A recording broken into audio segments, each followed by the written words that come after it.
¿Tú eres más de pensar varias veces a la semana en el Imperio Romano o en el Imperio Español? ¿O te parece que todo este asunto es bastante incómodo porque la conquista de América por parte del Imperio Español supuso el exterminio de los pueblos originarios de este inmenso continente lleno de riquezas que fueron expoliadas? ¿O te la trae al pairo sin más? Es un asunto que te parece bastante pasado y no piensas en ello. Estas tres opciones suelen ser las mayoritarias a la hora de pensar sobre nuestro pasado de Imperio Español. La gloria imperial que se desea ensalzar porque fue el momento de mayor gloria de nuestra querida Españita y les dejamos muchas cosas buenas a los latinoamericanos. La vergüenza y el rechazo hacia todas las barbaridades que allí se cometieron y que hasta día de hoy tienen a la población originaria totalmente marginada y en condiciones de miseria, además de haber dejado unos países ruinosos a lo largo del subcontinente que vivió la mayor parte bajo el dominio español. Y la sensación también de que es un asunto que no te incumbe y al que dedicas más bien cero pensamientos, a pesar de que sus consecuencias llegan hasta nuestros días y nos afectan en el país que tenemos y los que dejamos al otro lado del Atlántico. Pero antes de explicarte por qué te estoy contando todo esto y por qué me interesa, te saludo y me presento. Hola, soy Paula Martín, periodista especializada en radio y podcasting, con formación en antropología sociocultural. Y esto es ¿Cómo hemos llegado hasta aquí? El podcast en el que hablaremos de un tema que los antiguos imperios coloniales contemplan con incomodidad y que en los últimos años, con el ascenso de la ultraderecha, está teniendo un revival que parece necesario estudiar. ¿Quieres saber cómo hemos llegado a ser lo que somos y cómo mejorar a partir de aquí? Soy Paula Martín y esto es ¿Cómo hemos llegado hasta aquí? Verás. Te cuento todo esto porque hace poco cayó en mis manos el nuevo libro de un autor, un antropólogo especializado en historiografía y religión de los pueblos originarios de América Latina, en el que hablaba de ese ansia de conseguir un cachito de imperio que algunos tienen, de sentir ese orgullo de ser español, que tanto desde la izquierda como desde la derecha se ha contado por medio de estereotipos, cayendo en maximalismos y exageraciones que nos hacen un flaco favor a la hora de reflexionar sobre cómo actuaron los españoles durante la conquista de América. El libro se llama Imperio Mío, está escrito por Óscar Calavia y este fragmento es muy revelador. La España imperial de los siglos XVI y XVII fue el infortunado lugar donde el joven capitalismo ejerció sus efectos sin filtros ni parapetos y el imperio, o si se quiere, su emperador, fue el agente primerísimo de todo ese proceso. De ahí lo extraordinario de la imperiofilia, esa obstinación en llamar imperio español y reivindicar con orgullo frente a todo crítico a una operación en la que el país fue esquilmado, pisoteado y arruinado en favor de un puñado de familias que, bien miradas, no eran especialmente españolas. Bueno, pues me lo leí, me pareció muy interesante, muy pertinente la perspectiva que daba pues de una crítica tanto de una visión totalmente positiva como de otra totalmente negativa. Pero yo estaba justo en el punto de ¿qué necesidad hay de desempolvar las viejas glorias y las viejas vergüenzas, ¿no? Y sin embargo, un par de semanas más tarde se estrenó Hispanoamérica, la segunda película del director de documentales José Luis López Linares, y una oda, la segunda película que habla de España, del Imperio Español como la primera globalización. Bueno, y es una oda a la gloria del Imperio Español y a lo bien que los españoles lo hicieron todo en la conquista de América sin asomo de autocrítica. Y esta película me hizo pensar que quizá este tema, con todas sus luces y sombras, está siendo utilizado por la ultraderecha para reivindicar la españolidad en el mundo y recuperar un poco del relumbrón pasado del imperio, pues un poco barriendo bajo la escoba toda sombra de autocrítica.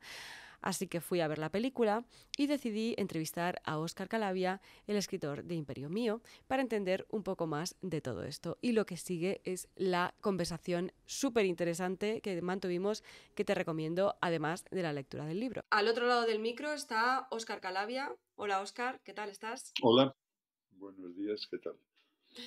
Bueno, Óscar es escritor, historiador y etnólogo. Durante 20 años fue profesor de antropología en la Universidad Federal de Santa Catarina, que esto lo tengo que mencionar porque yo terminé mis estudios de periodismo y decidí estudiar antropología sociocultural allí. Mm. Y pues ahora me he dado cuenta de, pues un poco conociendo tu historia, me he dado cuenta de que fuimos contemporáneos en la misma universidad, lo cual es bastante Sí, pero curioso. no nos Pero encontramos. no nos encontramos, no nos conocíamos, no sabíamos nada el uno del otro, pero aquí estamos unos cuantos años más tarde. Eh, y desde 2018, bueno, allí estuviste dando clase de antropología durante 20 años. Antes habías estado estudiando los Yanomamis, ¿verdad? No, los Yaminawa. Yaminawa, perdón, es que se Está parece bastante. en la otra esquina de la En la Amazonia. otra esquina de la Amazonia, vale, venga. Perdón, me he equivocado en ese nombre. Vale, y desde 2018 eres director de estudios en la École Pratique des Hautes Études en París. Esta vez lo he dicho mejor. Es complicado. Es complicado. Es autor de numerosos artículos y de una decena de libros, entre trabajos científicos y literarios, y ahora publicas el ensayo Imperio Mío en la editorial Pepitas de Calabaza. Cuéntanos de qué va este libro, por favor. Pues Imperio Mío es un relato, o en realidad es un conjunto de relatos pues, sobre la formación del imperio, de eso que llamamos el imperio español. ¿Eh? Ujú, Es un intento sobre todo de relatarlo a partir de lo que cuentan sus protagonistas, ¿eh? Porque desde hace unos cuantos años hay un aluvión de libros sobre esa cuestión, pero suelen ser libros que usan, son muchos, no los he leído todos, ni muchísimo menos, ujú, que usan datos de segunda, tercera, cuarta, quinta, sexta mano, que resumen, que extraen números, que extraen, en lugar de buscar las cosas un poco en su contexto original. O sea, yo lo que hago fundamentalmente, creo que has leído el libro y lo habrás visto, es comentar y desarrollar lo que cuentan en la época, pues toda una serie larga de actores, o sea, conquistadores, misioneros, administradores, aristócratas indígenas, escritores de todo pelaje. ¿Eh? Para ver un poco cómo todo eso se vive y se hace y se entiende en su contexto contemporáneo. ¿Eh? ujú. Evitar un poco ese, esa tremenda tendencia al anacronismo y en fin, a la comprensión de todo aquello en función de criterios muy actuales. Ujú, ujú. También porque está plagado de estereotipos este relato, ¿no? Tanto por parte de los que glorifican el imperio como por parte de los que dicen que todo fue un compendio de matanzas, viruelas y violaciones, ¿no? O sea, que no es todo blanco o negro, sino que es una escala de grises que está ahí en medio, que todos Sí, bueno, yo no sé si es una escala de grises o más bien una especie de ajedrez que vemos pasar ahí con tonos muy extremos. Bueno, es algo que pasó hace 500 años, hace 500 años y que ha sido como te diría, que ha sido revisitado y que ha sido reformulado y reinventado y reformado al gusto de todo tipo de,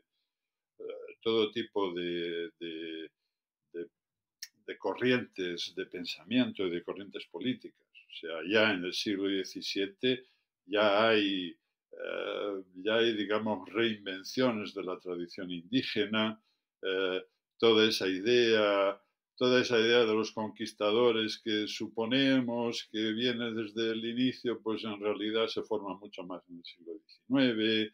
O sea, son... hay estereotipos sobre estereotipos sobre estereotipos. Y por eso precisamente que es interesante ver un poco más de cerca, que es fácil, porque la gente de entonces escribió mucho, ¿eh? Eran conscientes de que estaba pasando alguna cosa importante y querían dejar memoria de eso. Y en general, como te diría, yo creo que son más de fiar, son más sinceros, tienen menos agenda acumulada para demostrar. Hmm, Entonces, me gusta.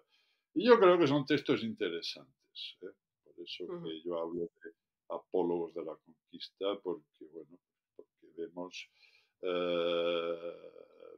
lo que nos cuentan y lo que nos intentan demostrar en su momento, en su contexto. Ujú. Voy a Sí. mostrar el libro, que no lo había enseñado. Este es Imperio Mío. Aquí está, por si lo veis en bibliotecas, y a quien le interesa saber un poco más. Bueno, yo lo que veo es que por parte de la ultraderecha española se está volviendo a glorificar la figura de los héroes de la Reconquista, de los reyes católicos, la conquista de América, un poco siempre además desde esa baja autoestima que dejó la pérdida del imperio y la leyenda negra, que bueno, que ya debería estar un poco superada, pero vemos que se realiza un relato de glorificación y de tratar de volver a esa gloria, ¿no? Un poco perdida. Sí, bueno, yo creo que les pasa, que es lo que le pasa a todos los antiguos imperios. O sea, Ujú. siempre hay siempre hay ese momento en que el nacionalismo pues se liga, se prende a lo que fue el imperio anterior, y eso no solo pasa en España, vamos, Ujú. bueno, es algo que está muy en el fondo probablemente de lo que pasa en Rusia, y, y Totalmente. puede, y puede ser algo y probablemente es algo que está también en el fondo pues del Brexit, ¿eh? Eso te iba a Los, decir. los, Estuvo en el trasfondo, sí, sí, sí. los ingleses también están esperando, también están imaginando su imperio como algo mucho más, su imperio en desaparición como algo mucho más,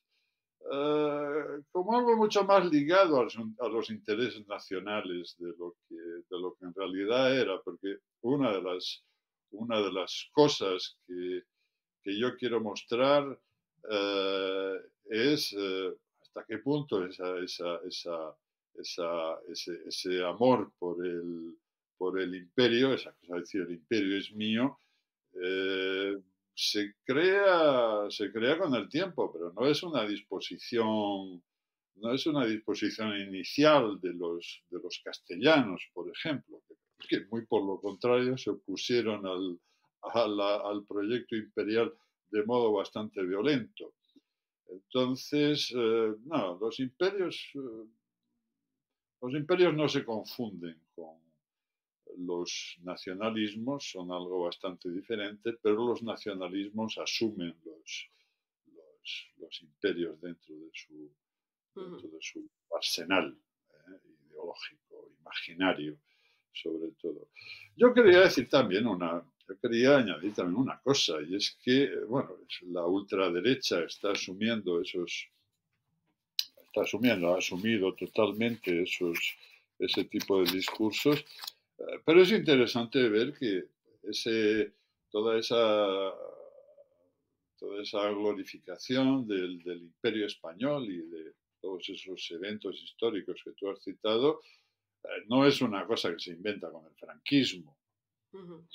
Es, por ejemplo, eh, antes de la guerra civil y después de la guerra civil también es una idea mantenida, pues, por ejemplo, por intelectuales republicanos. ¿Eh? Un Ya. caso famoso, un caso típico es Salvador de Madariaga, que, bueno, era un republicano más bien de derechas, pero también de Fernando de los Ríos, que fue el ministro socialista de Educación, una de las figuras centrales de de la Segunda República, que era, que era insultado por sus oponentes políticos como judío. En aquellos tiempos era el judío Fernando de los Ríos. Y es él, por ejemplo, quien cita, no sé si por primera vez, pero desde luego se refiere mucho a ese argumento, a algo que ahora repite la ultraderecha a todas horas, que es lo de que España no creó colonias, España Ah, creó sí. un imperio. Bueno, eso está en Fernando de los Ríos, o sea, eh, estamos hablando de que, bueno, hay toda una reivindicación del pasado histórico de la,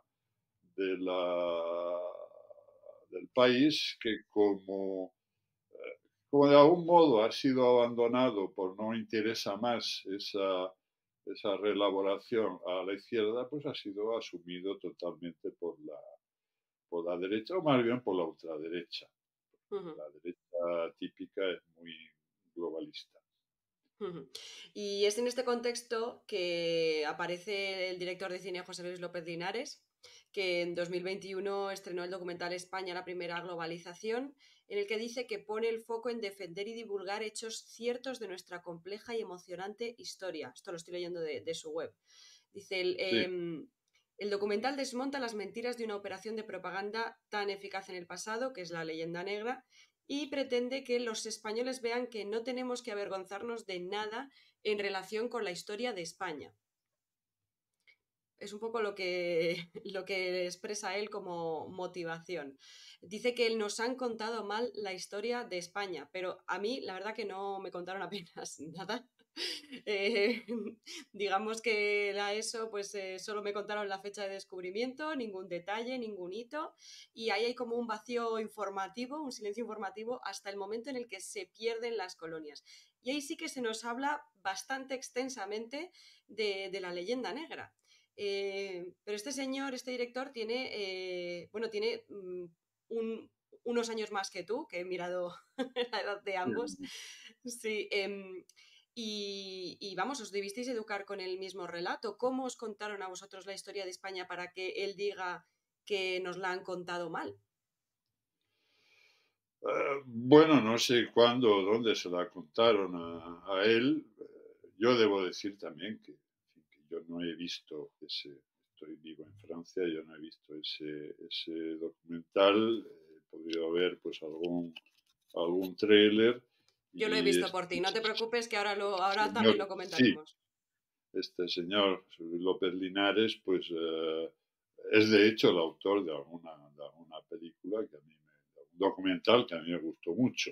Ujú. Pero, bueno, mira, yo soy unos años más joven. Yo fui el último moicano o el último de Filipinas, según lo quieras mirar, del antiguo sistema educativo. O sea, eh,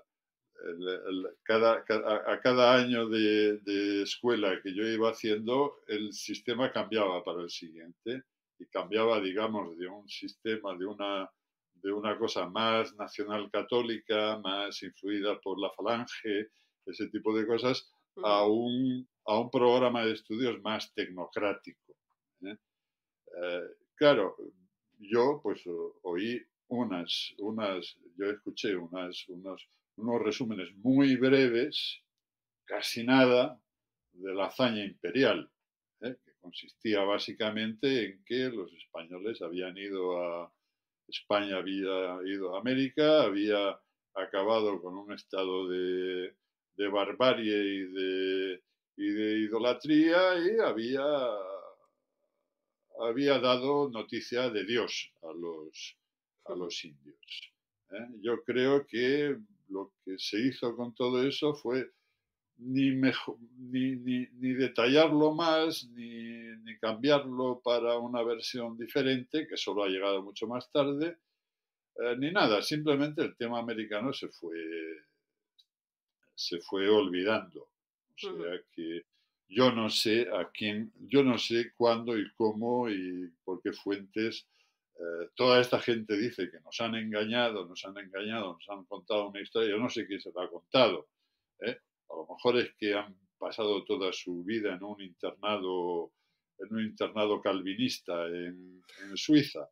Puede ser, pero como yo no, mi familia no tenía dinero para mandarme a un internado calvinista en Suiza, pues entonces yo he oído la versión que se contaba en España, que era una versión muy positiva y una versión, pues una versión imperial.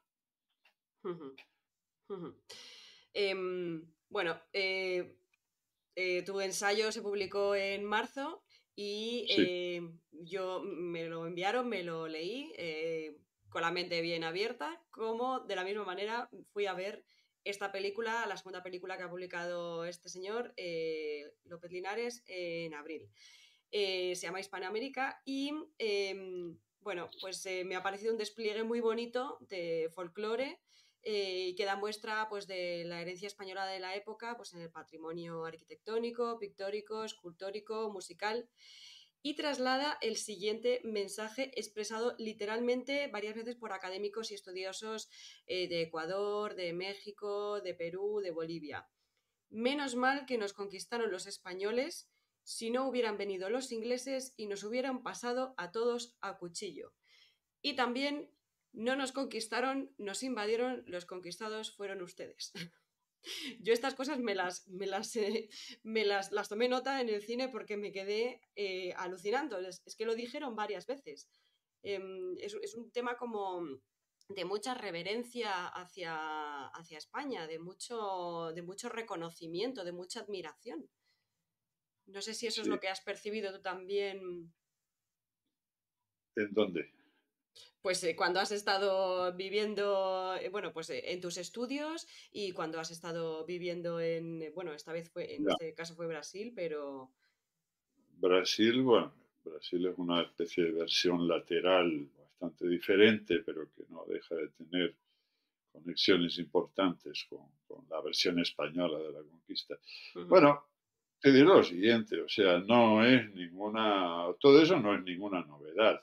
O sea, desde el periodo de las luchas de la independencia, en todos los países, prácticamente en todos los países de Hispanoamérica hay un partido hispanista. ujú, Siempre hay un partido hispanista que, bueno, en general se puede identificar con la derecha, pero en fin, aquí derecha e izquierda no significa necesariamente mucha cosa. O sea, la idea de que la herencia hispánica es lo más positivo que queda en esos países, bueno, pues una idea muy extendida ujú, entre determinados círculos intelectuales y ciertas clases, etcétera, pues en todas partes, en Argentina, en Perú, en Colombia, en México, etcétera, etcétera, contra la otra versión que viene de muy antiguo también y que presenta la conquista pues como una invasión repleta de crueldad en fin, de exterminio realizada por europeos.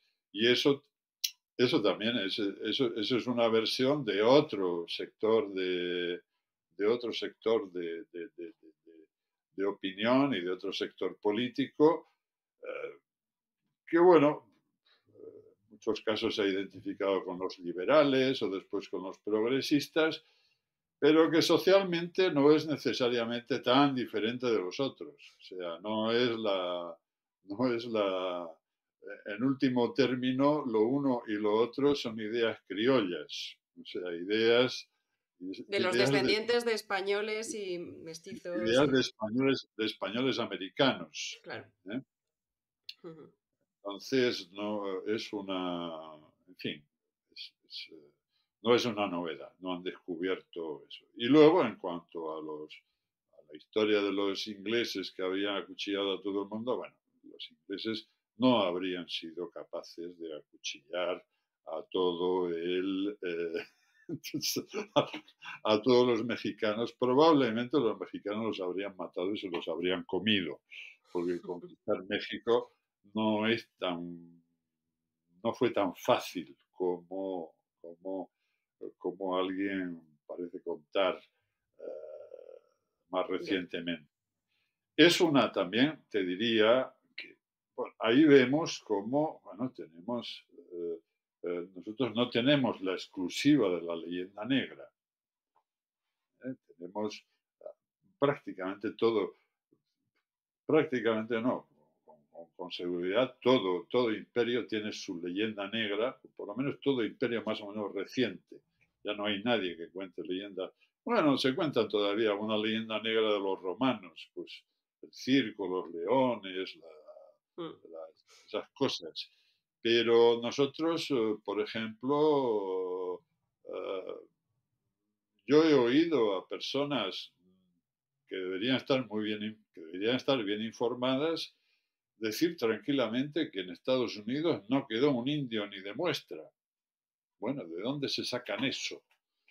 mm, Estados Unidos hay aproximadamente un 2,5% de la población que que es indígena y ese porcentaje es mayor que el que se encuentra en Brasil o que se encuentra en Argentina o que se encuentra en otros países.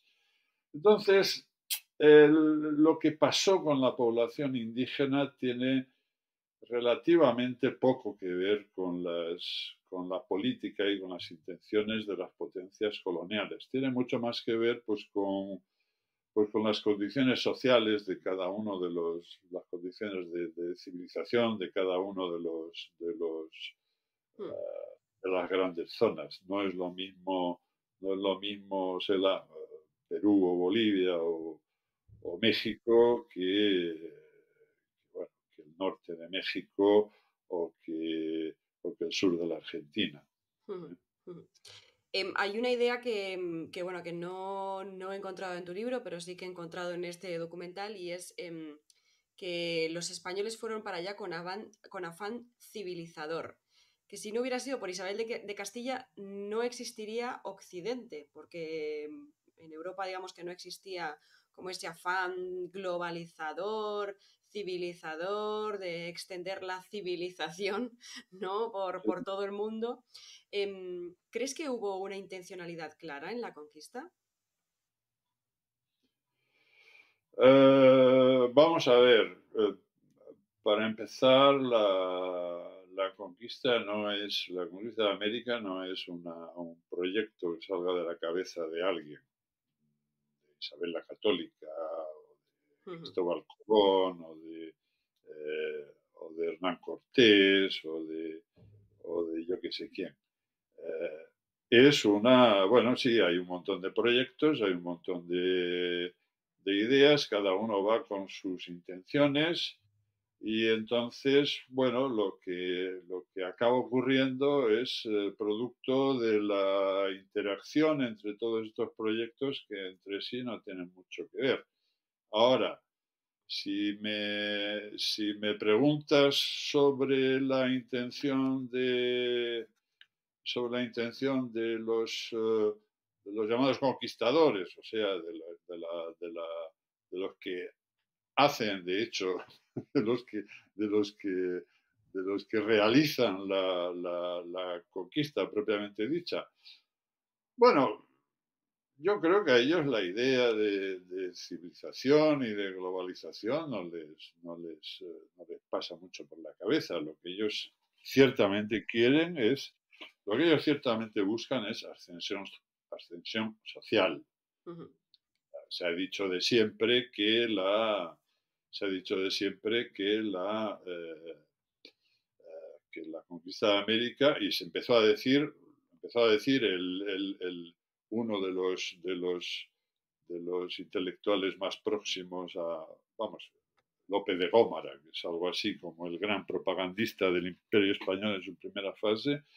Bueno, hay una continuidad entre la reconquista, entre la conquista del reino de los reinos musulmanes andaluces entre los siglos, en la segunda mitad de la Edad Media, hay una continuidad entre eso y América. López de Gómara dice, bueno, es fortuna ha sido de tus reinos que siempre haya frontera con infieles para poder seguir conquistando.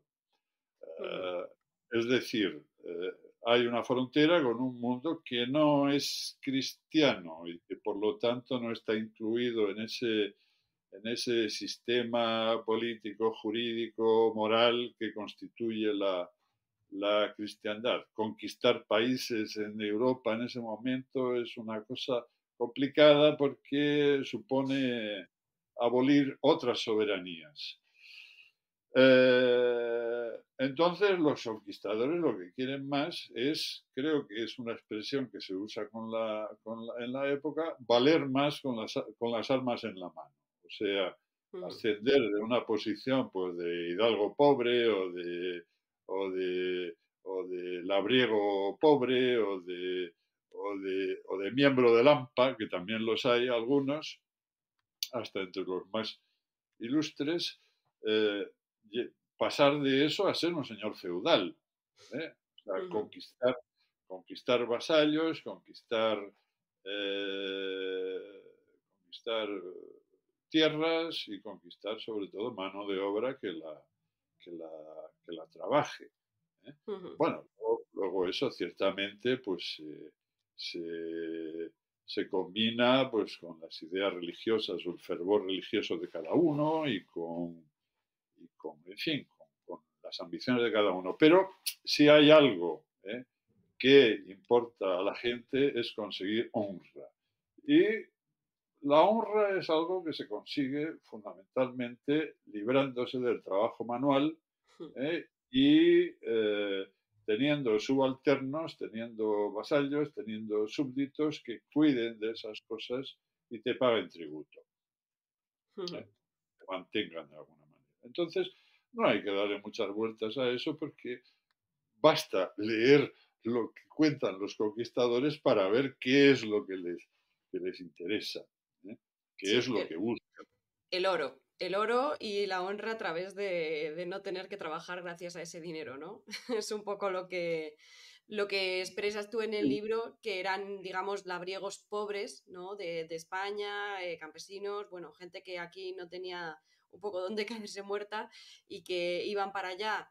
Se decían hidalgos, ¿no? Decían que eran, pues digamos, miembros de la aristocracia, poco menos.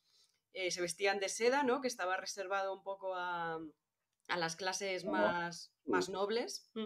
sí, Y, pues digamos que pues, se apropiaban de un trozo de tierra o de un derecho a explotar una mina, ¿no? Y ahí es cuando comenzaba su trozo de imperio, ¿no? De ahí es sí, bueno, donde conseguían su trocito de esa empresa tan gloriosa que para ellos lo que importaba era ascender socialmente y convertirse a sí mismos en un parásito social, ¿no? Como eran las sí, clases más altas, que no pagaban sí, impuestos ni daban palo al agua. sí. Y bueno, hacían cuando lo hacían los deberes de las clases altas, que es, en fin, gobernar, figurar, mandar, eventualmente combatir o dirigir el combate. Pero vamos, no es que todos sean muertos de hambre, ¿eh? Ujú. Pero hay algunos que efectivamente, bueno, es famoso tal vez el caso más famoso es el de Francisco Pizarro, que de hecho tiene una infancia absolutamente mísera. Ujú. En la época, la gente a la que no caía simpático, pues le gustaba contar que el tipo se había sido abandonado de bebé y se había criado mamando de la leche de unas cerdas. Cosa más terrible. Un Ujú. niño de la calle. Probablemente tenga algo en fin, de lodo de sus adversarios de la época. Ujú, Pero bueno, ese es el propósito básico. Mucho más que el oro, me explico. El, Esto es gente en general que no tiene es gente en general que no tiene un conocimiento de la economía, digamos, de la naciente economía capitalista. Entonces, con el oro no tienen gran cosa que hacer.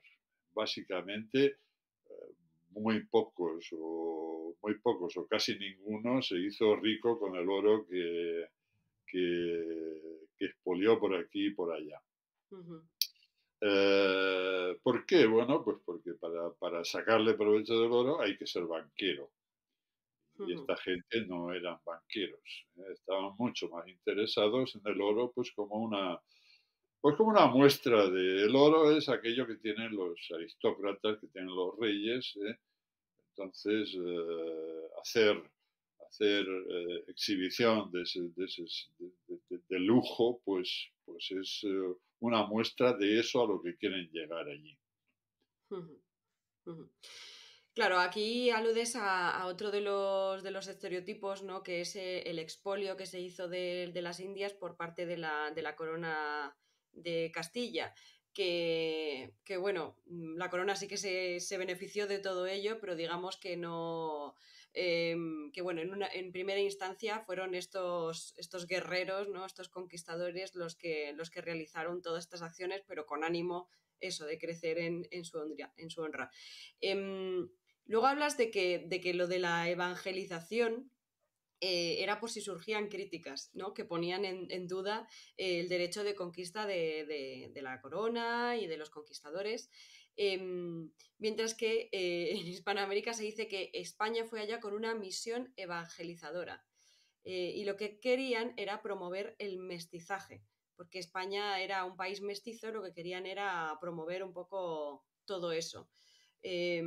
No sé, o sea, qué hablas de, o sea, ¿cómo hablas de este tema de la evangelización en el libro? Porque un poco lo que yo he encontrado es eso, que iban acompañando, pero no era como, digamos, el objetivo primero. Vamos a ver, yo en el libro lo que intento decir es que, bueno, sí, evidentemente la evangelización, las misiones, el clero, etcétera, etcétera, etcétera, son uno de los pilares del imperio, evidentemente, ¿eh? No hay cómo escapar a eso, pero, eh, pero bueno, un poquito menos. No es una... eh, los, los, los conquistadores no son necesariamente, digamos, fanáticos religiosos. Hmm, ¿Eh? Yo diría incluso que, bueno, evidentemente en la España en la España de la época hay que ser católico. No es una opción. No tienes no tienes la posibilidad de ser otra cosa. hmm, Incluso, pues, bueno, hay una, hay una, hay un empeño de la corona en evitar por todos los medios que gente sospechosa en términos religiosos, por ejemplo, judíos conversos o tal, pasen a Indias. Lo que pasa es que de ahí a suponer que los perdón, que los conquistadores son una especie de misioneros con un celo evangélico que les sale por todos los poros, hay mucho trecho.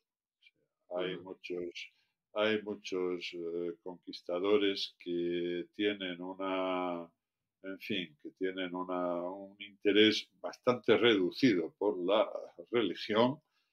Hay durante toda la historia del imperio y sobre todo en sus primeras fases, hay una gresca casi constante entre conquistadores y clérigos, entre conquistadores y misioneros. hmm, ¿Eh? no van del brazo unos con otros. Eventualmente van del brazo. Por ejemplo, Hernán Cortés tuvo el buen, tuvo el buen olfato de buscar a los misioneros franciscanos como una especie de infraestructura de su conquista. Y por eso los franciscanos lo alaban siempre sin parar. Pero no todos los conquistadores tenían esas buenas relaciones con las órdenes religiosas o con la iglesia. A veces tenían relaciones muy malas. ¿eh? Y en muchos casos los conquistadores sí eran católicos a su manera que no era necesariamente la manera del clero y mucho menos la manera de las órdenes religiosas, de franciscanos. Había también un follón tremendo entre el clero regular, que era eso, por los franciscanos, los dominicos, los jesuitas, y el clero secular, que eran pues los canónigos, los curas, los Ujú. obispos. ¿eh? Entonces, yo preguntaría lo primero a gente que insiste en este punto, bueno, ¿a qué le llaman evangelización? ¿Eh? Mm. Eh, hay una distancia muy grande entre la evangelización de los franciscanos o de los jesuitas y la evangelización, yo que sé, de Álvar Núñez Cabeza de Vaca entre los pueblos que se encuentran, los que les enseña a poner una cruz en el eso y pronto ya son cristianos con eso y no necesitan de mucho más cristianismo. Mm. Ujú. No sé si me Em, explico. sí, sí, sí, sí, totalmente. Es que hay Y una idea, perdona, pero hay una sí. idea demasiado, siempre hay una idea muy monolítica de lo que era pues, la España de la época y bueno, incluso hablar de España de la época es un poco complicado. Tenemos los castellanos, aragoneses, los navarros, no sé qué, que no se acaban de identificar muy definidamente, empiezan a identificarse precisamente por medio de todo este proceso de conquista. Ujú. Entonces, realmente dentro del catolicismo, había modos muy diferentes de entender ese catolicismo. Ujú. Bien, Ujú. ya. Sí, o sea que no era una misión unificada de extender la mano del catolicismo por los nuevos territorios conquistados, según se iban conquistando. O sea, no era Mm, como un manto de catolicismo homogéneo. No, porque era una especie en fin, de mosaico bastante abigarrado. Había Mm. maneras extremadamente diferentes de ser católico en Ujú. esa época. Ujú. Entre ellas, unas que nos sorprenderían bastante. Bueno, esto nos lleva el otro punto más importante, que es el exterminio de los indios, que sí se dio, según recoges un poco también en el libro, especialmente de manera ejemplarizante para quitarles de la cabeza la idea de resistirse contra la conquista y especialmente también si se resisten a los trabajos en las minas de oro, porque eso es lo que más importaba, ¿no? Pues la extracción del oro o al servicio de los conquistadores en ese trabajo manual del que se tenían que librar para poder ascender socialmente. Cuentas una anécdota además sobre Hernán Cortés que le decía a los indios para que entendieran por qué buscaban tanto oro, porque esa fiebre del oro, que los españoles tenían una enfermedad que solo se curaba con el oro y por eso lo buscaban de esa manera tan enloquecida, digamos. Sí, porque el oro pues en la mayor parte de América, en el mundo andino tal vez tenía un sentido un poco más central, pero en general pues era bueno, pues una quinquillería, una, unas lentejuelas, era un chisme que servía de adorno, que era bonito, pero que no tenía yo qué sé, en México, por ejemplo, las plumas de quetzal tenían un papel muchísimo más, eran mucho más joyas que el oro, propiamente dicho. Entonces, bueno, esa, esa manía con el oro que sorprendía enormemente a los indios, pues a veces era necesario explicársela. Mm. Bueno, ¿y por qué? Y de ahí viene esa frase de Cortés que está un poco alterada. No dijo exactamente eso, pero dijo algo bastante parecido. Sí, sí, Eh, la he sí, simplificado, digamos, aquí. no, pero no eres tú la que se ha, se ha alterado para hacerla un poco más Mm, expresiva y más trágica, digamos, con el tiempo. mm, Pero vamos a ver, lo del exterminio, genocidio. Yo, yo no soy partidario de usar de usar siempre la palabra más fuerte que se pueda encontrar para definir una cosa. ¿Por qué? Porque bueno, las palabras se desgastan y, y tenemos seguidamente que buscar algo peor que genocidio para designar algo que está ocurriendo. mm, Entonces, en el término en que el genocidio fue definido, que es un término reciente, de mediados del siglo XX, en los términos en que fue definido en el siglo XX, bueno, no es algo que ocurra en el, en el caso de la conquista de América por una razón simplísima. Y es que, como, como acabamos de comentar, los españoles no van a América en resumen, no van a trabajar, ¿eh? mm, Van a ser señores. Para ser pobre y trabajador, para ser pobre y honesto trabajador, pues te puedes quedar en Castilla, te puedes quedar en Extremadura. ¿Eh? mm, Si vas allá, corres todos esos peligros, te arriesgas a esto y tal, es porque quieres ser señor. Claro, claro. no tiene ningún sentido que queriendo ser señor extermines a aquellos que van a ser tus vasallos, ¿no? Que Mm, tienen que servirte.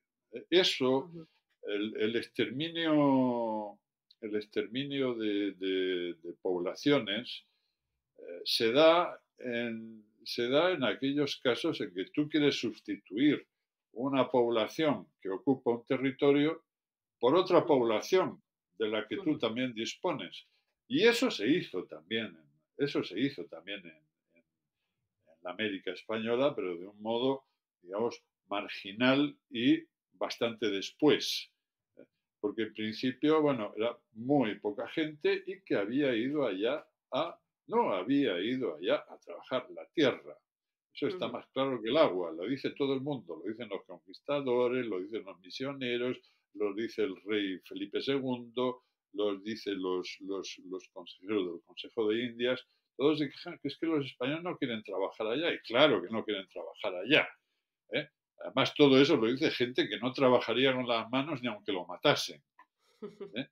Pero ellos dicen, bueno, esta gente que es de tan baja extracción, ¿por qué no se dedica a cultivar la tierra allá? No, pues porque han ido allá y han corrido sus riesgos, y han matado gente han puesto en peligro su alma. ¿Para qué? Para ser señores. Entonces no tiene sentido, no había un proyecto de eliminar esa población para quedarse con su tierra y quedarse con sus recursos naturales. Ahora, hubo sí dos cosas. Primero lo que pasó, por ejemplo, en las Antillas, que fue que fue matar la gallina de los huevos de oro. O sea, ujú, tiraron tanto de aquellos, se sirvieron tanto o se hicieron servir tanto de aquellos nativos más bien pacíficos, más bien tranquilos, que no tenían una gran experiencia guerrera y sobre todo que no tenían dónde esconderse, ¿eh? Eh, los usaron tanto que los acabaron, claro. ¿eh? Ujú, Mataron a todos, pero no querían hacerlo. Ujú. Claro, yo Todo me pues refiero a tontería. matanzas que se hicieron pues para aterrorizar a la población. Claro, y hay otro tipo de matanzas que, como yo digo en el libro, si queremos usar una palabra muy fuerte, pues en lugar de hablar de genocidio, pues mejor que hablemos pues, de terrorismo. ¿Por Ujú, qué? Bueno, pues porque se trata de sembrar el terror en una población para que esa población se someta. ujú. Eh, Eso es una cosa que, en fin, en la en la bonita historia de la humanidad se ha hecho constantemente. ¿Eh? Tú intentas, y en cierto sentido son dos cosas opuestas. Si tú quieres exterminar a una población, no la aterrorizas. ¿Eh? Llega, claro. Sí. Si tú la aterrorizas, es por eso que es por eso que en los campos de exterminio nazis había un eso que decía el trabajo libera. Qué bien, qué bonito. Vamos a trabajar un tiempo y después vamos a ser libres. No, vas a Ujú, convertirte en humo.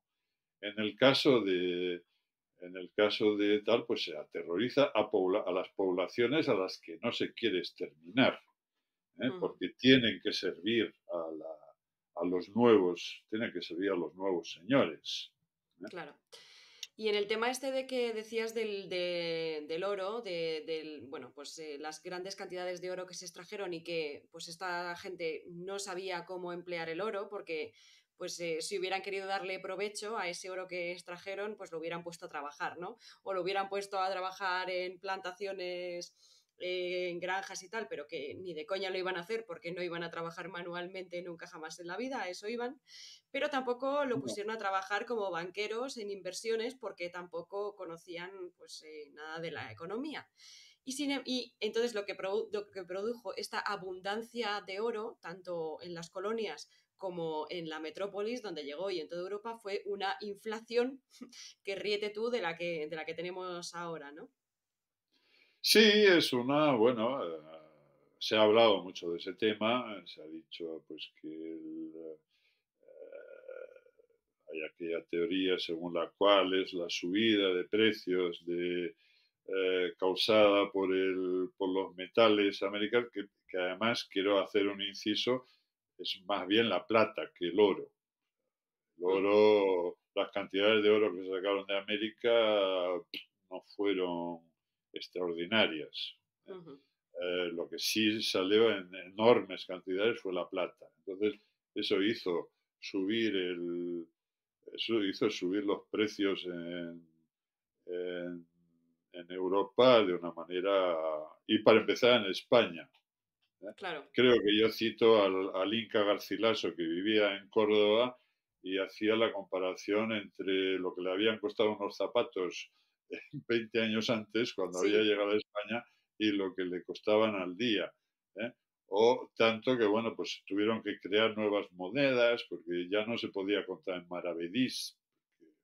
Sí, Maravedís ya daría millones y la gente no estaba acostumbrada a contar por millones en aquella época, menos por sí. billones o por trillones.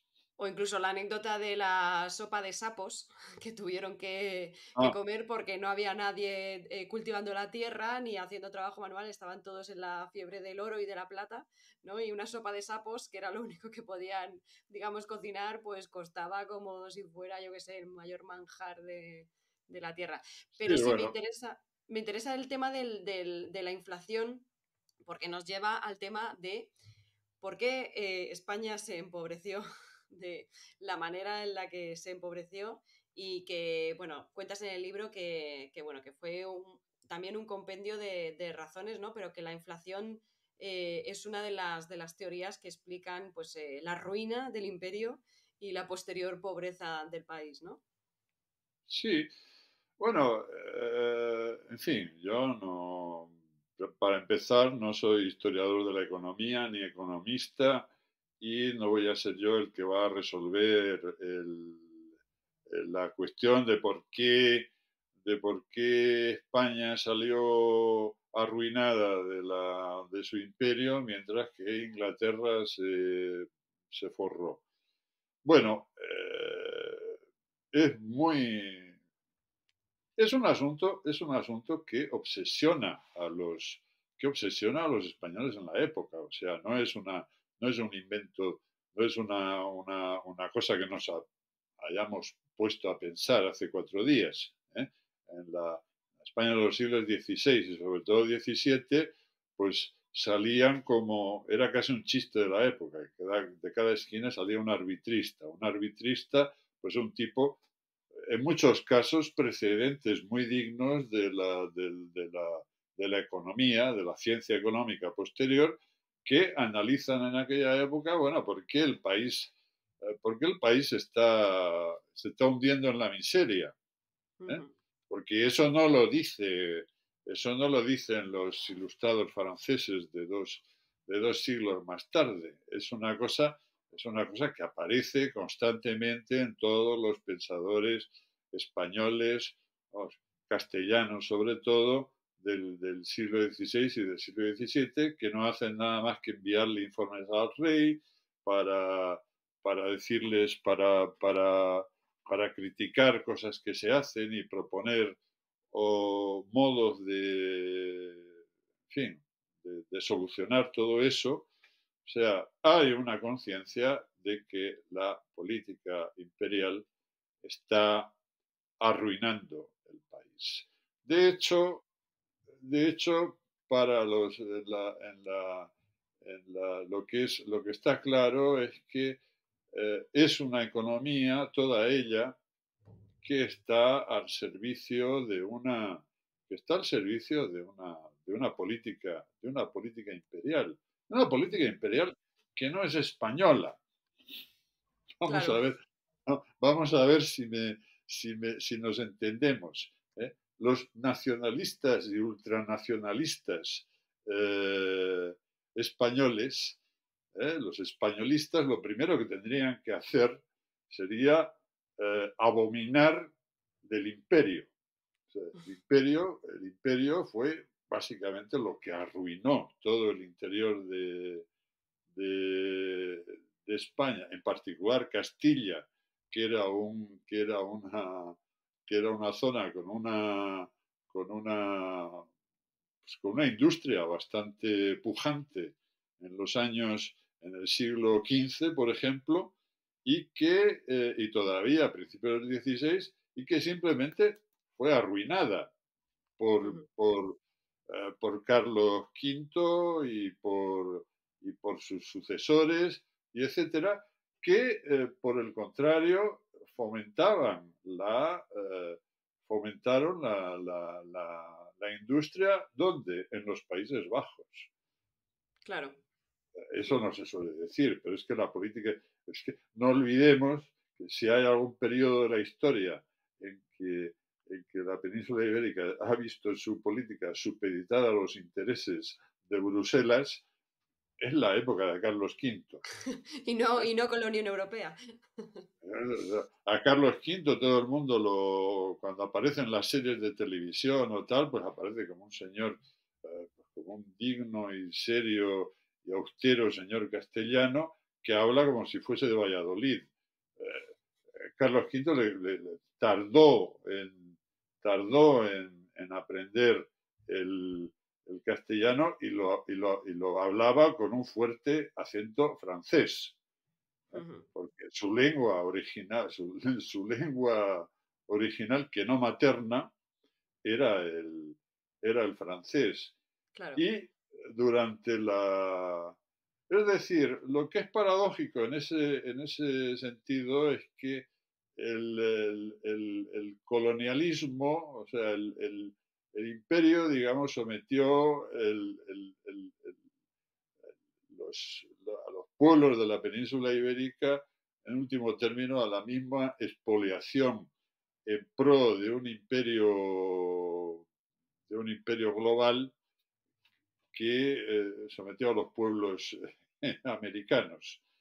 Sí. O sea, España se convirtió también en un Colonizado. país colonizado, que por ejemplo exportaba era un país muy, muy centrado, hablo sobre todo de Castilla, que era el doble de la población de todo el resto de España en aquella época, Ujú. que exportaba su materia prima, exportaba su lana y exportaba sobre todo. ¿Para qué? Para ser trabajada, ser elaborada en los Países Bajos, que eran Ujú. el dominio industrial de los Habsburgo, de la corona Sí, de los Austrias. sí, Incluso durante los 80 años de guerra, los 80 años de guerra para defender el catolicismo, léase los intereses de la Casa de Habsburgo en, en Holanda, vamos, en los Países Bajos, durante esos 80 años de guerra, lo que de las Indias pasando por España, el oro vamos, perdón, la plata va para allá y para la banca italiana, y las relaciones económicas con las, con las, con las provincias rebeldes calvinistas de los holandeses no cesan. O sea claro. que se le suministra a los rebeldes enemigos el capital con el que se resisten a. O sea, es toda una empresa imperial que no tiene nada que ver con intereses nacionales como nos hacen pensar en fin, como quieren demostrar los cantores de la ultraderecha. ¿eh? Los industriales castellanos de aquella época se insistían y se desgallitaban para que la corona prohibiese la exportación de la mejor lana a los Países Bajos. Pero Ujú. no, la corona de los Habsburgo quería la mejor lana castellana para los Países Bajos. Y en Castilla quedaba para las fábricas de Segovia y de toda esa zona textil, quedaba que la peor, Claro. quedaba solo la peor. ¿eh? Sí, hablas Entonces, de hecho haces un paralelismo con el expolio que hizo el Imperio Romano de las minas de metales preciosos en España, para lo cual tuvo que someter a la población íbera. Hizo, no hay más que ir, no hay más que ver las médulas cerca de León para contemplar cómo dejaron todo eso, pues extrayendo oro precisamente de esas minas. Y es un paralelismo con pues la América conquistada, ¿no? Donde también se trajo todos esos metales. La América eran colonias para nosotros, pero España siguió siendo una colonia, siendo imperio, siguió siendo una colonia para, digamos, el resto de Europa. Nosotros exportábamos las mejores materias primas e importábamos los productos manufacturados que venían, pues eso sí, de Flandes, luego ya pues de Francia, de Reino Unido, ¿no? En todo momento tuvimos una mentalidad de colonia o nos impusieran esa mentalidad de colonia desde el propio imperio. bueno, es algo que se podría decir así. Vale. Yo lo de ciertamente no es, pero se podría decir así, y es que se dice en la época, se dice constantemente en la época, era una expresión proverbial, que yo doy varios ejemplos ahí, pues de escritores famosos, como Baltasar Gracián, o de políticos, de tal y cual, que dicen, somos las Indias de Europa. O somos las Indias de. Más tarde se dijo, somos las Indias de Francia, somos las Indias de esto, somos las Indias de aquello. O sea, eso no es nada que descubras ahora. Es lo que sentía determinada gente en la época, lo cual no quiere decir que muchos, y probablemente pues, la mayoría, se identificasen con ese imperio, pues como si ellos fuesen parientes o primos del emperador y su gloria y su fortuna fuese a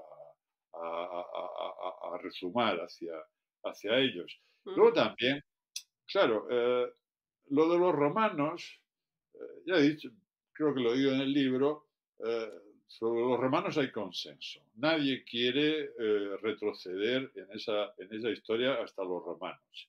Ni, ni la izquierda ni la derecha, ni los lascasianos ni los conquistadorianos. Bueno, pues, Roma, eso ya fue hace mucho, ya no tiene nada que ver, bla, bla, pero sí tiene todo que ver. Y eso es una Ujú. cosa eso es una cosa que curiosamente, como también cito en el libro, es vista, es percibida por los conquistadores o es percibida por escritores que tratan de ese asunto. Dice, bueno, nosotros somos los nuevos romanos. Ujú. Eso se dice cantidad de veces, ¿eh? Y los conquistadores pues se identifican con Escipión y con Alejandro Magno y tal, y dice, bueno, nosotros somos los nuevos romanos.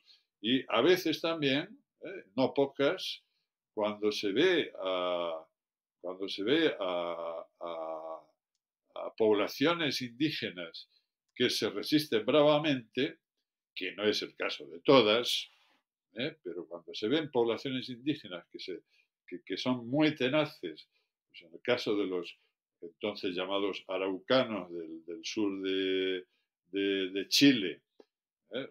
Ahora llaman mapuches, hay escritores que dicen, bueno, es que son, es que son como los antiguos españoles, dicen, son como, son como, pues como los resistentes de Numancia. Ellos hacen explícitamente esa comparación. ¿Eh? Ujú. Incluso Ujú. dicen, incluso dicen, bueno, sí, son enemigos, pero es que están defendiendo su libertad. En fin, hay muchos conquistadores que no son ciegos para no verlo. Dice, están defendiendo su libertad como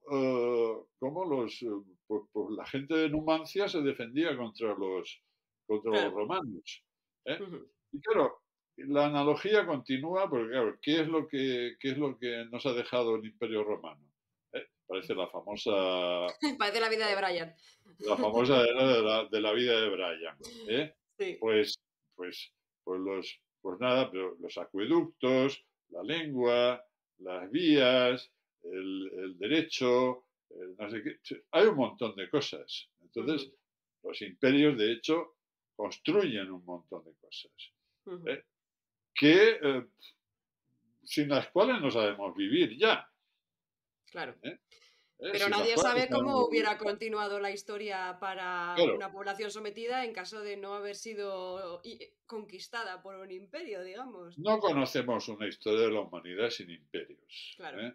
Ujú. Entonces, no sabemos cómo habría sido si los seres humanos no tuviesen esa tendencia a la, eh, Expansión y al- sometimiento, sí, llamémoslo. a la lasaña jerárquica. Total, totalmente. eh, Entonces, de cualquier modo, lo que yo entiendo es que si lo que un imperio ha traído es tan valioso, ¿eh? Ujú. En el caso de los romanos o en el caso de Hispanoamérica, película Hispanoamérica, si lo que el imperio ha dado es tan valioso, entonces no tendría que ser problemático para nadie decir cuánto nos ha costado. O sea, Ujú. cuánto ha costado eso? Si es tan fenomenal, pues tiene muchas cosas muy fenomenales. Claro. Pero entonces, bueno, pues también vale la pena ver a costa de qué se ha comprado, Ujú. a costa de qué se ha comprado eso. Y curiosamente en España se habla muy poco de eso. A diferencia, por ejemplo, es una diferencia interesante entre con Francia, por ejemplo, con Alemania, donde hay una, Francia tal vez sería el caso más visible, porque en Francia tenemos Asterix. Entonces tienes una idea, tienes una cierta conciencia de que, bueno, pues que había, de que hay una población que es, eh, en general es sometida a, bueno, o a la esclavitud si los de Numancia se suicidaban por no caer en la esclavitud, eso no era una declaración retórica, era que de hecho, ¿eh? Claro, si no, si no se suicidaban, lo que les quedaba era una vida de tra- trabajos sometidos, sí, sí. trabajar Em, hmm, a otros. claro. Y ya el último, digamos, de los estereotipos sería el tema del mestizaje, que, bueno, se menciona mucho, pues, digamos, en la película esta de Hispanoamérica como una cosa, pues, súper positiva, que ha creado, pues, una civilización y una cultura unitaria en toda Hispanoamérica, porque no quieren llamarle Latinoamérica, porque dicen que ellos son hispanos, eh, y, digamos para ligarlo con Iberoamérica, ¿no?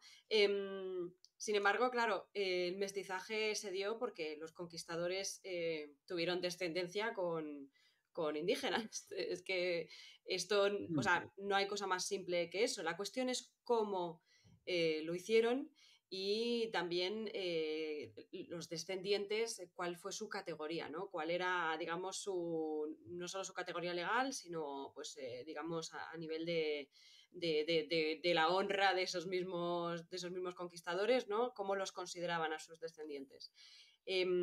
Se habla de Malinche mucho bueno, a mí me consta que tú tienes planeado escribir algo sobre las mujeres, sobre este tema del mestizaje y tal en la época. Cuéntanos un poco cómo fue ese mestizaje, porque, bueno, sí que hay un relato de que fueron todo violaciones y matrimonios forzados, y hay otro relato de que fue todo por amor y fue todo por conveniencia, y digamos bueno, que es un poco en el medio, ¿no? Mira, vamos a ver. El caso de... Primero hay que tener en cuenta que en esa época, esa idea romántica de la pareja que se crea por amor y funda una familia es un poco, está un poco fuera de, está un poco fuera de, en fin, fuera de cuadro. ¿Eh? Ujú, El matrimonio en la época consiste fundamentalmente en la alianza entre dos familias. ujú. ¿Eh?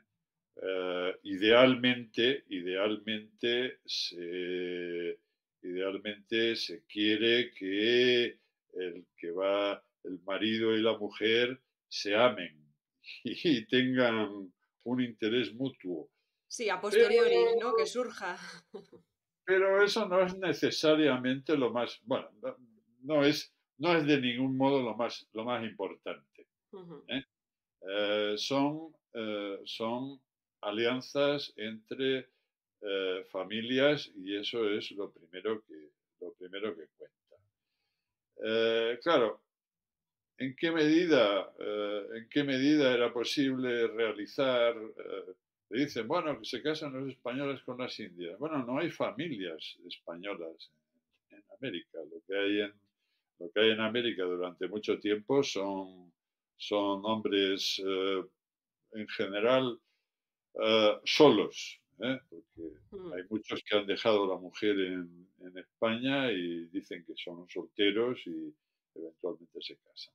En fin, hay una... Es muy complicado. Ahora, eh, se ha citado el caso de Malinche y yo no sé si es en el trailer de Hispanoamérica o No sé es si en en el algún tráiler, otro, pero se habla o de en ella algún otro tal. como la gran Se habla de, artífice. claro, se habla de Malinche, Malintzin, como como la iniciadora del mestizaje mexicano, ciertamente, ¿no? Ella y Cortés, que curiosamente era llamado Malinche también por los indios, los, Ah, por, los, por los mexicanos. Pasaron a curioso. conocer pasaron a conocer Cortés por el nombre de su mujer indígena. Ujú, El concepto de Malinche es algo muy interesante. Ahora, siempre se dice, bueno, Malinche y Cortés se juntan, tienen un hijo llamado Martín Cortés, que es el primer mestizo. Bien, de acuerdo. Lo que no se suele contar es que eh, Cortés, bueno, Cortés ya estaba casado. Ujú. Cortés ya estaba casado, se había casado en Cuba. Las malas lenguas dicen que acabó matando a su mujer cuando ella vino de Cuba reclamando su parte en el botín, Mm. pero nunca se casó con Malinche. ¿Eh? Y después se casó nuevamente con una mujer de linaje noble, de la casa de Zúñiga, o Estúñiga, como se dice en la época. No sé si se llamaba Beatriz, Juana, Luisa, no me acuerdo. Ujú. Y tuvo un hijo con ella y lo llamó también Martín. Sí. Entonces hay dos Martín Cortés. Está el Martín Cortés mestizo y está el Martín Cortés puro español. Ujú. ¿Eh? Son dos figuras que vivieron buena parte de su vida juntos, se llevaron bien, tuvieron algún problemilla, pero se llevaron básicamente bien. El Martín mestizo recorrió Europa y conoció la corte y etcétera, junto con su padre, pero quien heredó el marquesado del Valle, o sea, el heredero de su padre fue el Martín español. Ujú. Y eso es un poco un símbolo, de hecho, de lo que ocurre con los mestizos. La idea de un imperio mestizo en realidad fracasó. Mm. Fracasó porque, bueno, pues por muchos motivos, pero básicamente porque después de unos, después de unos primeros años en que sí hay un cierto manejo, hay un cierto movimiento de casorios entre la aristocracia indígena y la aristocracia, por lo menos una aristocracia mediana, Ujú. española, ¿eh? Hay bastantes matrimonios en la época, eh, pero eso poco a poco desaparece. ¿Eh? Eso poco a poco desaparece por toda una serie de razones. ¿Y por qué? Bueno, pues porque eh, los conquistadores, bueno, lo que queda de los conquistadores en ese momento, se interesa más en casar con mujeres españolas para tener una descendencia, digamos,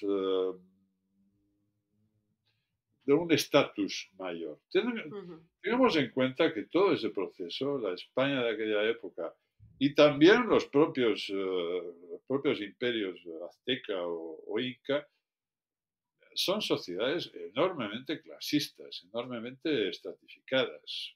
Ujú. Toda esa idea de los aztecas, no había los aztecas. ¿Eh?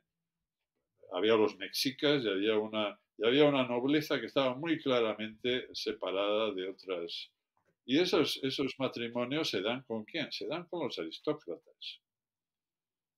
Se dan con los aristócratas mexicas que en parte, pues bueno, una pequeña parte han ido a parar también a la aristocracia española. Hay españoles descendientes de Moctezuma, como bien se sabe. Pero eso no se hace eso desde luego no ocurre en niveles más bajos. ¿eh? Y poco a poco eh,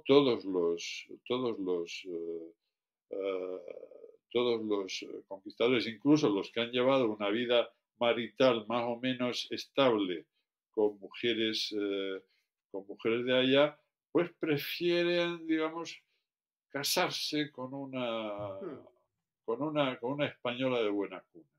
¿Eh? Ujú. Eso lo cuenta muy bien, un mestizo muy famoso, que es el Inca Garcilaso de la Vega, que era hijo de un noble español y de una princesa incaica, ¿eh? Y que lamenta que su padre no lo haya asumido como hijo legítimo. O Ujú. sea, él lleva una buena vida, no es que su padre lo abandone, vamos, pero lo cría como un segundo, como una rama, un revento, digamos, bastardo de la familia, como hay muchos otros bastardos por ahí. Vamos, Juan de Austria, bastardo, y estaba muy bien considerado. Ujú, Pero eso acaba creando una especie de complejo, creo que se ha llamado incluso así, una especie de complejo del mestizo ujú, en América, que consiste en que, bueno, el mestizo es visto como una especie de agente doble. O sea, ujú. según lo mires es indio, según lo mires es blanco. Eh, Desconfían de él los unos y los otros. ¿Eh? Ujú. A veces también, bueno, es ambiguo. Es Sí, ambiguo y esa ambigüedad es una cosa, esa ambigüedad es una cosa que va a marcar profundamente toda la historia de todo ese, de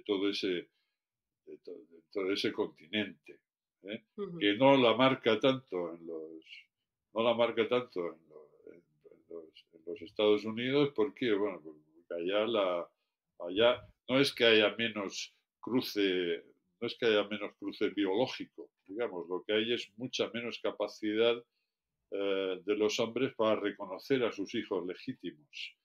Entonces, allá el mestizo es absolutamente marginal.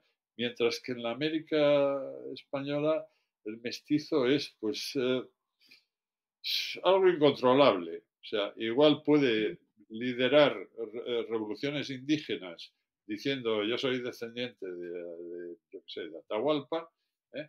que, eh, que ser el mayor verdugo de los pueblos indígenas. O sea, hay muchos escritores indios que hablan, si quieres ver a alguien hablando pestes de los mestizos, busca a los escritores indígenas, que a veces te Claro. dicen, bueno, hay que recluirlos a todos en campo de concentración, hay que mandarlos a todos a hacer Mm, trabajos forzados, hay que caparlos, ¿por qué? Pues porque son gente que está en condiciones de hacer mucho mal a las comunidades indígenas. ¿Eh? Es la figura del ujú. ladino, que es una especie de figura diabólica. Y claro, hay ciertamente el mestizo que intenta escapar de todo eso. ¿Cómo? Pues haciendo olvidar su parte indígena, en la medida en que se va volviendo más rico. O sea, simplemente borra sus antepasados Sí. indígenas y se presenta como puro español. ¿Eh? Y buena Ujú. parte de las dificilísimas, porque claro, España no solo ha legado a América esas maravillosas iglesias barrocas, las pinturas cuzqueñas y la cumbia y la salsa y la no sé qué más, sino que también ha legado pues una relación racial que dista mucho de ser eh, dista mucho de ser agradable. Equitativa, sí.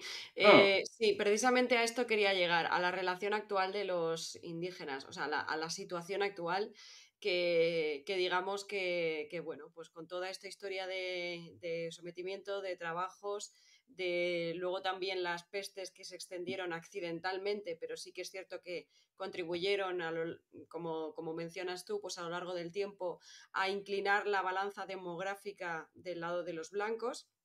Los uh-huh, indios, o sea, los indígenas originales han estado cada vez más relegados económicamente, demográficamente, geográficamente, en favor de, pues, de los blancos y de los mestizos y de los criollos, ¿no? Y digamos que toda esta gente que sale hablando en este documental del que he hablado, Hispanoamérica, son en su mayoría pues, descendientes de blancos, mestizos, criollos, que, claro, indígenas no salen hablando y los indígenas son los que peor parte se han llevado en todo este reparto. Sí, bueno, mira, lo de las epidemias, bien, es evidente, un choque microbiano, no sé cómo lo han llamado, y es interesante ver cómo, Uh -huh. por ejemplo, en África ocurrió todo lo contrario. La- África no se convirtió en un continente blanco, entre otras cosas, porque, entre muchas otras cosas, porque las epidemias mataban, mataban mucho a los blancos, Mm, ¿eh? ujú, A diferencia de lo que ocurrió en América, donde, bueno, donde no entonces, ahora todavía, sarampión, sarampión, que para nosotros pues sigue siendo una especie de cosa divertida que ocurre en la infancia, ujú, para para las poblaciones indígenas actuales todavía es una plaga que puede exterminar grupos enteros. ujú. Ahora, mira, es importante también decir que indios eh, los indios están muy lejos de ser una unidad. Ujú, Tienes centenas de lenguas diferentes, de tradiciones, de culturas diferentes, etcétera, y que son gente que reacciona, son gente que reacciona de maneras muy diferentes a la conquista. ¿Eh? En muchos casos, pues era gente que estaba sometida a un imperio previo y que más o menos le daba lo mismo, le daba lo mismo quien ocupase el cargo. O sea, ujú. me da igual que, por eso que te aparece, por ejemplo, el Inca Felipe III, Inca del Perú. Vale. No es, no es un invento, no es un invento de, no es un invento de los españoles. De hecho, es una cosa que encuentras en la época. Entonces, hay reacciones muy diferentes a eso entre las aristocracias indígenas, la plebe indígena, los campesinos indígenas, y ciertamente hay una diferencia enorme entre las poblaciones que ya formaban parte de algún imperio, que ya estaban sometidos a Claro. alguna entidad política previamente, y los indios propiamente salvajes, que esos no se dejaron conquistar con tanta facilidad, ¿eh? Ujú, Como yo cuento como yo cuento con cierta abundancia de detalles en el libro. O sea, no, la conquista de toda, pues, de la Amazonia, por ejemplo, pues es una especie de tarea de Sísifo que no acaba nunca porque, bueno, los indios se retiran. Los indios allá sí tienen dónde esconderse. claro. Sí tienen dónde esconderse y de dónde volver y exterminar a los colonos Mm, españoles que se han instalado en un lugar. ¿Eh? O sea, ahí tienen una serie de cosas que les facilitan. Entonces, ¿cuál es la visión de los pueblos? Bueno, es enormemente plural, y a mí me gustaría decir también que que los que son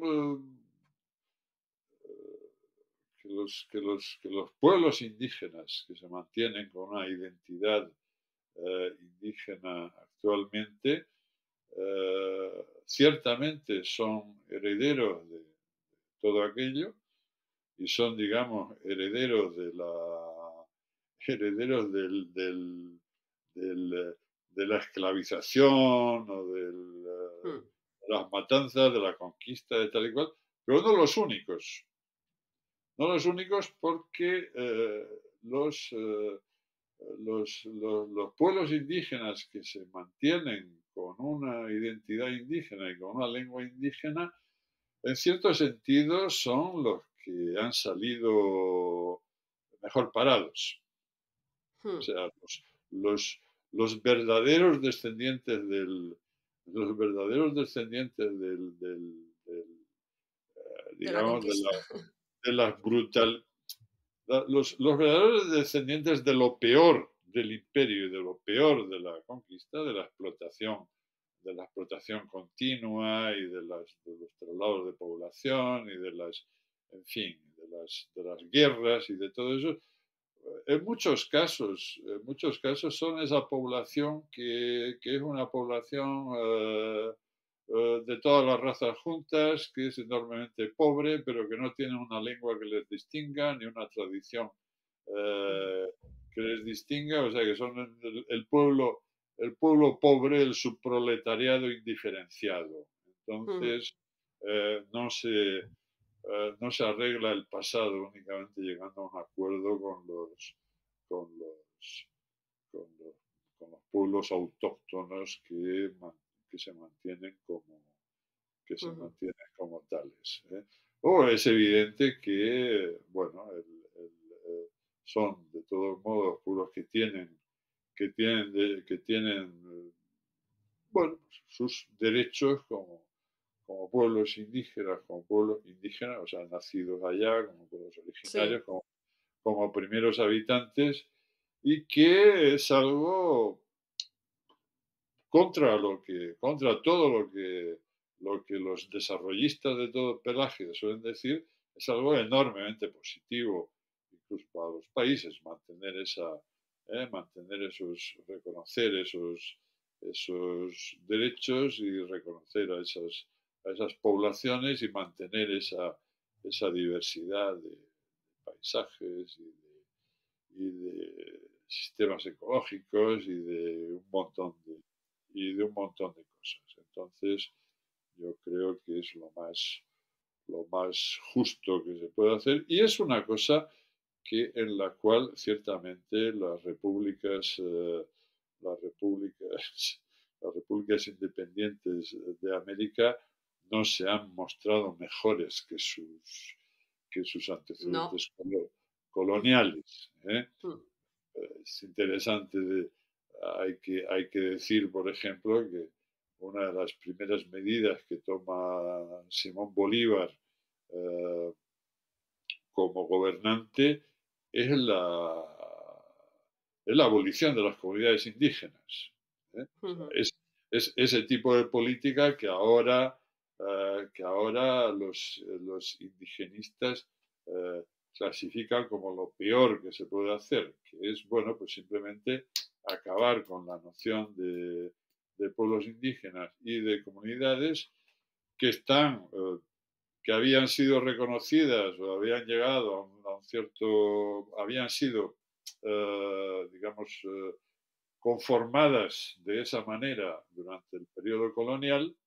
¿Eh? Ujú, Por eso que muchas veces las comunidades indígenas, a la hora de reivindicar o a la hora de crear, por ejemplo, un museo de la comunidad tal, pues una de las piezas fundamentales es el pergamino del siglo XVI donde se reconoce los derechos de la comunidad tal y sus límites territoriales y todo eso. Entonces, el modo de, de gobierno liberal que comienza con el siglo XIX, sobre todo, es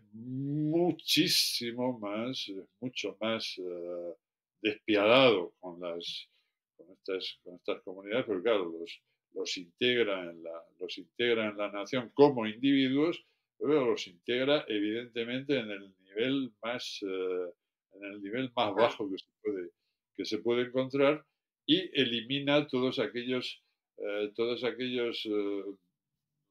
todas aquellas comunidades, todas aquellas instituciones que de algún modo le servían de defensa Ujú, previamente. ¿Eh? ujú, ujú. Entonces, eso es algo que sigue pasando. Sí. ¿Eh? Eso es algo que no Ujú, es o sea, es una historia que no se ha acabado. ¿Eh? En Brasil ujú, sigue, en Perú, en Ecuador, en no sé qué, a todas horas vemos conflictos a propósito de la comunidad X que está causando problemas pues, a un proyecto de extracción de petróleo, por ejemplo. claro. Hubo un caso fuerte hace poco. Ujú, Bueno, eso quiere decir, en el fondo, aunque en el fondo los españoles criollos que ya en el siglo XVIII empezaron a preferir llamarse americanos, porque estaban en perpetua españoles de criollos. Hay españoles criollos y españoles de España, están en gresca perpetua desde los inicios de la conquista. El imperio no fue un remanso de paz. Había follones por todas partes y entre los más importantes eran los que se daban entre los criollos, que eran españoles de allá, y los españoles recién venidos del otro lado, los cachupines, los chapetones, o etcétera, Sí. etcétera. Por mucho que los criollos se hayan vestido de indios para celebrar la independencia, ¿eh? Y veas tú en los movimientos de la independencia, pues siempre están los indios allá luchando contra el invasor español y tal y cual. Bueno, eso es una visión romántica que tiene mucho que ver, que tiene muy poco que ver con lo que ocurrió en eso. Entonces, toda esa resistencia indígena y toda esa, en fin, todo ese modo, en muy buena parte es una ideología nacionalista muy romántica creada por las élites españolas más o menos mestizadas y usada también pues, para seguir para seguir ejerciendo sobre la población indígena buena parte de la misma opresión, digamos. Muy bien, pues hasta aquí llegamos porque nos hemos extendido bastante y eso que no hemos tocado todos los palos que yo tenía aquí porque es extensísimo todo lo que hablas, todo lo que... Porque yo hablo Sí. demasiado. Bueno, pues sí, hay que tocar todas estas cosas. Pero vamos, es muy interesante todo este tema, es muy interesante evaluarlo con sobriedad, analizar bien lo que fue todo eso y sí, los relatos que nos han llegado, que si de un lado son gloriosos, pues de otro también hemos contribuido a distorsionarlo también lo que fue. Entonces, nada, gracias por esta charla tan interesante.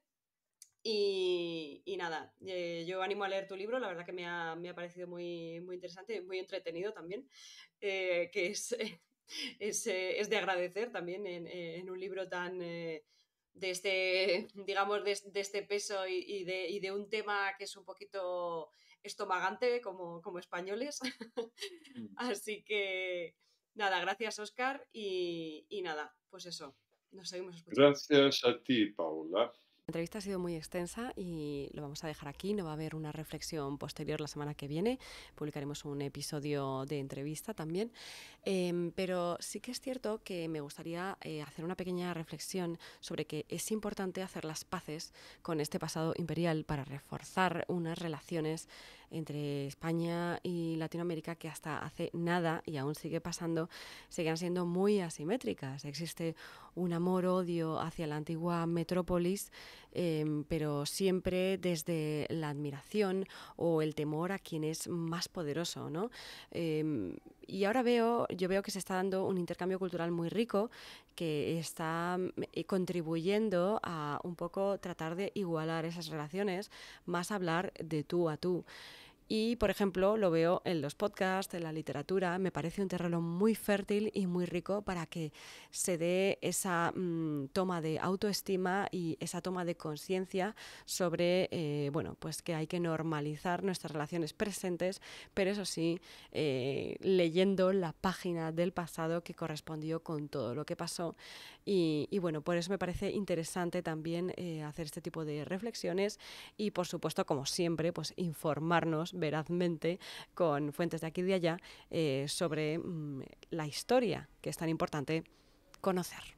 Nada más, te veo la semana que viene en el siguiente episodio de Cómo hemos llegado hasta aquí. Espero que te haya resultado interesante, que te haya movido también a pensar. Como siempre, déjame tus comentarios, déjame tus opiniones y déjame tu amor a este podcast que me ayuda a seguir motivándome para seguir publicando. Muchísimas gracias por estar al otro lado del micro y nos escuchamos la semana que viene. Sígueme en redes sociales para no perderte nada. En Instagram me encontrarás como wanderlust.paula, en YouTube como wanderlustpaula y en Twitter como Paula Paulowska. Escríbeme lo que quieras a paula.wanderlust@gmail.com. Encuentra la transcripción de este episodio y las preguntas que se quedaron en el tintero en mi web wanderlustpaula.com. Suscríbete a mi newsletter si quieres recomendaciones de podcast, libros, documentales, artículos y otro contenido relacionado con cada episodio. Idea original de cómo hemos llegado hasta aquí, guión, producción, edición y redes sociales, yo misma, Paula Martín Camargo. Arte, José Manuel Moreno. Animación, Stefano Zambi. Gracias a todos los que han hecho posible este podcast y